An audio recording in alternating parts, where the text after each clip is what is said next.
ছোট্ট শিশু ফাতেমা বছর দুয়েক আগে তার জন্ম নেওয়ার কাহিনী ব্যাপক সাড়া ফেলে পুরো দেশে। সে যখন মায়ের পেটে তখন ত্রিশালে ট্রাক চাপায় মারা যায় তার বাবা, মা ও ৬ বছর বয়সী বোন।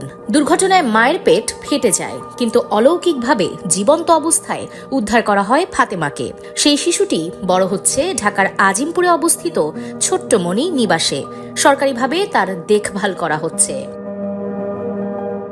কিন্তু ফাতেমার দাদা দাদিকে দেখভাল করছে কে? এগিয়ে আসেন তারেক রহমান। খোঁজ নিয়ে জানতে পারেন শিশুটির দিনমজুর বাবা জাহাঙ্গীর আলম ছিলেন পরিবারের একমাত্র উপার্জনক্ষম ব্যক্তি।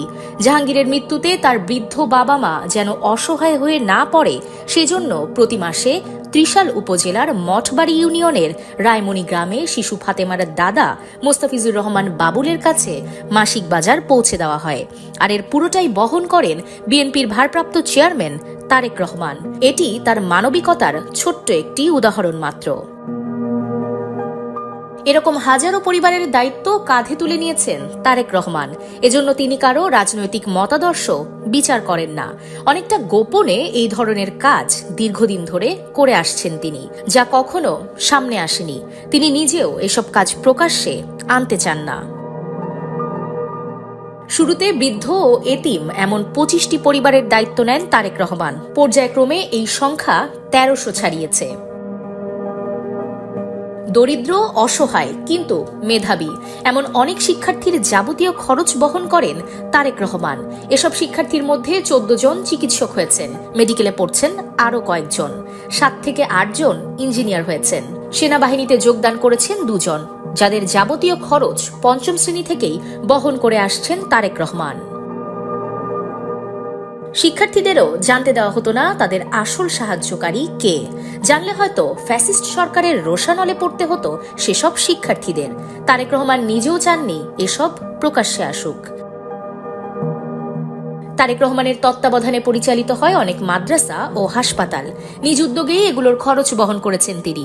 অনেক জায়গায় বিএনপির স্থানীয় নেতাকর্মীরাও জানেন না তাদের সেই মাদ্রাসা ও হাসপাতাল চলে তারেক রহমানের সরাসরি তত্ত্বাবধানে।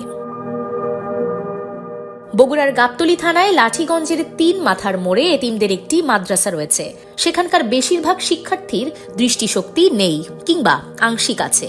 এমনকি এই মাদ্রাসার প্রধান শিক্ষকও অন্ধ। ২০১১ সালে এই মাদ্রাসার তথ্য জানতে পেরে এটি পরিচালনার দায়িত্ব নেন তারেক রহমান। ২০১৭ সালে মাদ্রাসাটিতে একটি চক্ষু ক্যাম্প আয়োজন করা হয়। সে সময় পরীক্ষায় দেখা যায় কিছু শিক্ষার্থী চিকিৎসা পেলে সুস্থ হয়ে উঠবেন। জানতে পেরে তাদের চিকিৎসার যাবতীয় দায়িত্ব নেন তারেক রহমান। ৭ জন শিক্ষার্থী এখন চোখে দেখতে পান। বগুড়ার এই এতিমখানার মতো সারা দেশে আরও ৫টি এতিমখানার দায়িত্ব নিয়েছেন বিএনপির এই ভারপ্রাপ্ত চেয়ারম্যান। এই পর্যন্ত ১২ জনের কৃত্রিম হাত পা সংযোজনের ব্যবস্থা করে দিয়েছেন তারেক রহমান। তারা বিভিন্ন সময়ে আওয়ামী লীগ নেতাকর্মী বা পুলিশি নির্যাতনে হাত পা হারিয়েছেন। এছাড়াও গুম, খুন হওয়া ব্যক্তিদের পরিবারগুলোর মধ্যে ৩ জনের বিয়ের আয়োজনও করেন নিজ উদ্যোগে। অনেক জায়গায় অসহায় পরিবারকে নিজের উদ্যোগে ঘর নির্মাণ করে দিয়েছেন। আর বিএনপির যেসব নেতাকর্মী বিভিন্ন সময় আন্দোলন করতে গিয়ে নিহত হয়েছেন, হাসিনা আমলে যেসব বিএনপি কর্মীকে খুন করা হয়েছে, তাদের পরিবারের পাশেও দাঁড়িয়েছেন তারেক রহমান। লক্ষ্মীপুরের কমলনগরের যুবদল নেতা ফেরদৌস, হাসিনা আমলে তাকে পুলিশ ধরে নিয়ে নির্যাতন চালিয়ে হত্যা করে। নিহত এই যুবদল নেতার পরিবারকে ১ খণ্ড জমি কিনে ঘর নির্মাণ করে দিয়েছেন তারেক রহমান। এভাবে বহু বিএনপি, যুবদল ও ছাত্রদল সহ অঙ্গ সংগঠনের নেতাকর্মীরা হামলা, মামলা ও পঙ্গুত্ব বরণ করেছেন। ফেরদৌসের মতো নির্যাতিত প্রত্যেক নেতাকর্মীর পাশে দাঁড়াতে নির্দেশ দিয়েছেন বিএনপির এই ভারপ্রাপ্ত চেয়ারম্যান। ছাত্র জনতার গণ অভ্যুত্থান চলাকালে আইন শৃঙ্খলা বাহিনীর গুলিতে নিহত ময়মনসিংহের শহীদ হাফিজ মোহাম্মদ সাদেকের পরিবারকে একটি দোকান করে দিয়েছেন তারেক রহমান। এভাবে ছাত্র জনতার আন্দোলনে নিহত ও আহতদের এই পর্যন্ত ১৫০ জনকে সহযোগিতা করেছেন তিনি। অসহায় মানুষের পাশে দাঁড়ানোর যেই শান্তি, সেই আত্মতৃপ্তি লাভ করাই তারেক রহমানের মূল উদ্দেশ্য।